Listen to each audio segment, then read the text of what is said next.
రాకాలోకంకి స్వాగతం. ఈ కంటెంట్ మీకు నచ్చినట్టయితే లైక్ చేయండి, మీ బంధుమిత్రులకి షేర్ చేయండి. ఇప్పటి వరకు సబ్స్క్రైబ్ చేసుకోకపోతే సబ్స్క్రైబ్ బటన్ని నొక్కండి, అదేవిధంగా బెల్ ఐకాన్ని కూడా తప్పనిసరిగా నొక్కండి. మిత్రులారా, ఇక బంగ్లాదేశ్ గురించి ఎక్కువ వీడియోలు చేయొద్దనుకున్నాను, కానీ బంగ్లాదేశ్ నుంచి వార్తల మీద వార్తలు వస్తున్నాయి. వాటిని విశ్లేషించాల్సిన అవసరం ఉంది, అదేవిధంగా అర్థం చేసుకోవలసినటువంటి పరిస్థితి ఉంది. కాబట్టి మరొక్కసారి బంగ్లాదేశ్ పరిణామాలపైన తాజా వీడియో మీకోసం. మిత్రులారా, బంగ్లాదేశ్లో అమెరికా ప్లాన్లో అంతర్భాగంగా విద్యార్థుల్ని రెచ్చగొట్టి విద్యార్థుల వెనుక జమాతే ఇస్లామీని మిగతా విపక్ష నాయకుల్ని రంగంలోకి రోడ్ల మీదకు దింపి ఒక తిరుగుబాటు చేశారు. ఆ తిరుగుబాటు నేరుగా ప్రధానమంత్రి కార్యాలయం వరకు, నివాస భవనం వరకు వచ్చేలా చేశారు. సైన్యంలోని ఒక వర్గాన్ని లొంగదీసుకున్న పర్యవసానంగా షేక్ హసీనా దేశం వదిలి పారిపోవలసి వచ్చింది. ఎక్కడో అమెరికాలో హాయిగా ఉన్నటువంటి మహమ్మద్ యూనుస్ అనే ఒక నోబెల్ విజేత హఠాత్తుగా తెర మీదకు ప్రత్యక్షమయ్యి ఆయన విద్యార్థులు చెప్పారు అన్నటువంటి సాకు మీద, విద్యార్థులు ఎవరు చెప్పడానికి, కానీ విద్యార్థులు చెప్పారన్న సాకు మీద అమెరికా నుంచి అయ్యవారిని దింపి ఆయనని తాత్కాలిక ప్రధానమంత్రిగా చేశారు. తాత్కాలిక ప్రధానమంత్రిగా చేసి అన్ని పార్టీల వాళ్ళకి చెందినటువంటి ఒకళ్ళిద్దరిని కలిపారు. అవామీ లీగ్ పార్టీ వాళ్ళని ఎవరిని తీసుకోలేదు. అంటే దీని పక్షపాతం అక్కడే అర్థమైపోతుంది. ఈ మహమ్మద్ యూనుస్ గారు ఎవరైతే వచ్చారో ఆయన ప్రస్తుతం మధ్యంతర ప్రధానమంత్రి. రేపు ఎన్నికలు జరిగి ఎవరు గెలిచినా వాళ్ళకి సలహాదారుగా ఈయనే ఉండబోతున్నారు. అంటే ఎన్నికలతో సంబంధం లేకుండా, ప్రజాస్వామ్యంతో సంబంధం లేకుండా, ఓట్లతో సంబంధం లేకుండా, ప్రజాభిప్రాయంతో సంబంధం లేకుండా ఈయన డిఫాక్టో ప్రధానమంత్రి కాబోతున్నారు. ఈయన వాస్తవానికి బంగ్లాదేశ్ని పరిపాలించబోతున్నారు, ప్రజల ఓటు అడగకుండా, ప్రజల మద్దతు పొందకుండా. సో చాలామందికి, ఎందుకంటే బంగ్లాదేశ్ నేషనలిస్ట్ పార్టీ ప్రధాన ప్రతిపక్షము బలహీనంగా ఉంది. పార్టీ అధినేత క్యాన్సర్తో బాధపడుతున్నారు, లివర్ క్యాన్సర్తో బాధపడుతున్నారు. షేక్ ఖాలిదా జియా యొక్క కుమారుడు లండన్లో ఉన్నాడు, తారిక్ రెహమాన్. అతన్ని తీసుకొచ్చి పార్టీని కొద్దిగా నిలబెట్టే ప్రయత్నం జరుగుతోంది. జమాతే ఇస్లామీ ఉంది, పాకిస్తాన్ అడుగులకు మడుగులొత్తే పార్టీ. ఆ పార్టీకి చెందినటువంటి నాయకులు రోడ్ల మీద విధ్వంసం సృష్టిస్తున్నారు, రకరకాల షరియత్ విధానాల్ని అవలంబింపజేస్తామని చెప్పేసి హిందూ దేవాలయాలపైన దాడి, ఇటువంటి సంఘటనల్ని చేస్తున్నారు. కానీ అమెరికా యొక్క స్కీములో వాళ్ళు ఫిట్ కారు. కాబట్టి అమెరికా ప్రస్తుతం వాళ్ళని వాడుకున్నా వాళ్ళని పక్కకు పెట్టే ప్రయత్నం చేస్తుంది. మొత్తం మీద బంగ్లాదేశ్లో అయోమయ పరిస్థితి ఉంది. ప్రజలకు కూడా ఆ వారం 10 రోజుల మత్తు ఏదైతే ఉందో అది దిగడం ఆరంభమైంది. వ్యవస్థ అవ్యవస్థగా మారడం చూస్తున్నారు. శాంతియుత పరిస్థితులు లేని వాతావరణం చూస్తున్నారు. ఖాలిదా జియా ఉన్నప్పటి పరిస్థితులు ఇప్పటికీ కంపేర్ చేస్తున్నారు. బంగ్లాదేశ్లో ప్రజల మూడ్ స్వింగ్స్ చాలా వేగంగా మారుతుంటాయి. పర్యవసానంగా ఇప్పుడు నెమ్మదిగా అవామీ లీగ్ కార్యకర్తలు మొదటి 2-3 రోజుల దెబ్బల తరువాత తట్టుకుని బయటకొచ్చి ఊరేగింపులు నిర్వహించడం మొదలుపెట్టారు.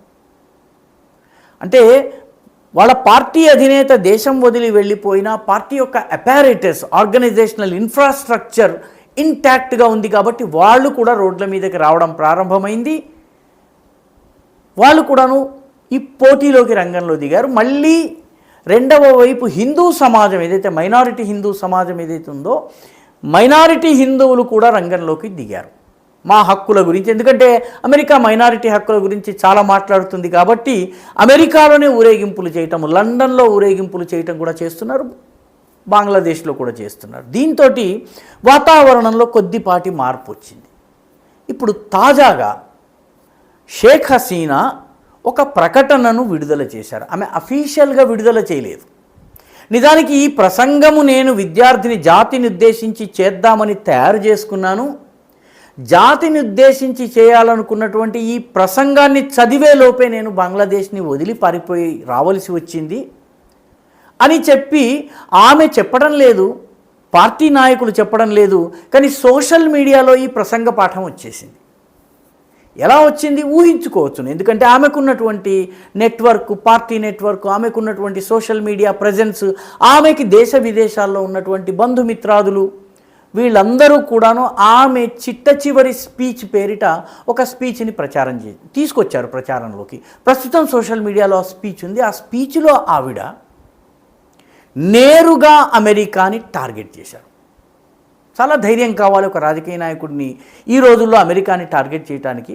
ఆమె నేను సెంట్ మార్టిన్ ఐలాండ్ అనేటటువంటి 3 కిలోమీటర్ల పొడవున్నటువంటి ద్వీపాన్ని గనక అమెరికాకి ఇచ్చేసి ఉంటే ఇప్పటికీ నేను బంగ్లాదేశ్ ప్రధానమంత్రిగా ఉండేదాన్ని, ఇప్పటికీ బంగ్లాదేశ్ని నేను పరిపాలించేదాన్ని. కానీ ఈ ద్వీపాన్ని ఇవ్వడాన్ని నేను వ్యతిరేకించాను కాబట్టి నన్ను దేశం నుంచి తరిమివేశారు అన్నటువంటి విషయాన్ని ఆమె చెప్పారు. దీని ద్వారా ఆమె ముందరి కాళ్లకు బంధం వేశారు. విపక్షం రేపు ఎన్నికలు జరిగి ఏ పార్టీ వచ్చినా సెంట్ మార్టిన్స్ ద్వీపం గనక ఇచ్చే పరిస్థితి వస్తే ప్రజలలో తిరుగుబాటు తేవడానికి కావలసిన భూమికని ఆమె తయారు చేశారు. ఎందుకంటే ఈ వార్త బంగ్లాదేశ్లో ప్రచారం అవుతుంది. సెంట్ మార్టిన్ ఐలాండ్లో అమెరికా స్థావరం గనక ఏర్పాటు అయ్యేటటువంటి పరిస్థితి గనక వస్తే ప్రజల్లో తిరుగుబాటు వస్తుంది. ఈ ఖాలిదా జియా కావచ్చును, లేకపోతే మొహమ్మద్ యూనుస్ కావచ్చు, వీళ్ళకి వ్యతిరేకంగా ఇదే ప్రజలు రోడ్ల మీదకు వస్తారు. కాబట్టి షేక్ హసీనా తన ఎత్తుగడలో మొట్టమొదటి పాచిక ఆమె వేశారు. సెంట్ మార్టిన్ ఐలాండ్స్ అమెరికా చేతికి వెళ్లకుండా, దాని విషయంలో ఏ నిర్ణయం జరగకుండా ముందరి కాళ్లకు బంధం వేశారు. రాబోయే ఎన్నికలు, బంగ్లాదేశ్లో ఎప్పుడు ఎన్నికలు జరిగినా అవామీ లీగ్ సెంట్ మార్టిన్స్ ఐలాండ్ విషయాన్ని ప్రధాన అంశంగా, ఎన్నికల అస్త్రంగా తీసుకుని బంగ్లాదేశ్ సార్వభౌమత్వము, బంగ్లాదేశ్ యొక్క స్వాతంత్ర్యము, వీటిని అమ్మకానికి పెట్టడానికి విపక్షము సిద్ధంగా ఉంది అన్నటువంటి ఇష్యూ మీద ఆమె ఓటర్ల దగ్గరికి వెళ్ళబోతున్నారు. సో ఇది మొహమ్మద్ యూనుస్ పెద్ద రాజకీయవేత్త కాదు, అతను కేవలం అమెరికా కీలుబొమ్మ. అమెరికా ఎలా చెప్తే అలా నర్తించేటటువంటి 86 ఏళ్ల నర్తకుడు ఆయన, డాన్సర్, నోబెల్ బహుమతి, ఎకనామిస్ట్ ఇవన్నీ ఉన్నాయి. అమర్త్య సేన్కి కూడా నోబెల్ ప్రైజ్ వచ్చింది. కాబట్టి నోబెల్ ప్రైజ్ ఎలాంటి వాళ్ళకు వస్తుందో మనకి తెలుసును. నోబెల్ ప్రైజ్ వెనక రాజకీయాలు మనకి తెలుసును. మొత్తం మీద మహమ్మద్ యూనుస్ అనే కీలుబొమ్మ ద్వారా ఏ ప్రభుత్వం వచ్చినా మా రాజ్యమే ఉండాలన్న అమెరికా కుట్రకి ముందరి కాళ్లకు బంధం వేసేలాగా ఆమె స్టేట్మెంట్ విడుదలైంది. రెండవది, నేను విద్యార్థులను రజాకార్లు అని, బంగ్లాదేశ్లో రజాకార్ అనేది తిట్టు. ఎందుకంటే రజాకార్లు అనేవాళ్ళు 1971లో పాకిస్తాన్కి సహకరించి బెంగాలీ, బంగ్లాదేశ్ తూర్పు పాకిస్తాన్లోని బెంగాలీల పైన కిరాతకాలు, అత్యాచారాలు చేయించి నరసంహారం చేయించారు. కాబట్టి రజాకార్ అంటే తిట్లు. షేక్ హసీనా విద్యార్థుల్ని రజాకార్లు అన్నది అని ఒక ప్రచారం జరిగింది. ఆమె మొత్తము వీడియోని దయచేసి వినండి. నేను విద్యార్థులు రజాకార్లను అనలేదు.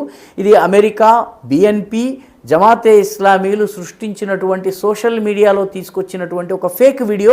జాగ్రత్తగా నా ప్రసంగాన్ని చూడండి అని తన ప్రసంగం మొత్తము వినమని చెప్పింది.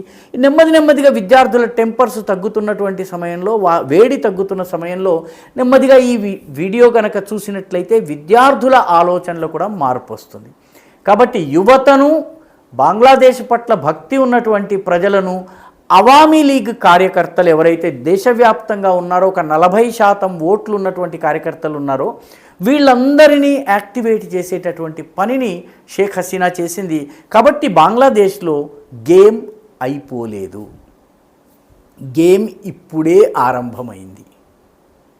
పైగా బంగ్లాదేశ్కి ఏమి చేయాలన్నా కూడాను, ఏ వస్తువు కావాలన్నా, ఏ సదుపాయం కావాలన్నా, ఎటువంటి ఫెసిలిటీ కావాలన్నా ఆ ఫెసిలిటీ రావడానికి అత్యంత సమీపంగా ఉన్న దేశము భారతదేశం మాత్రమే.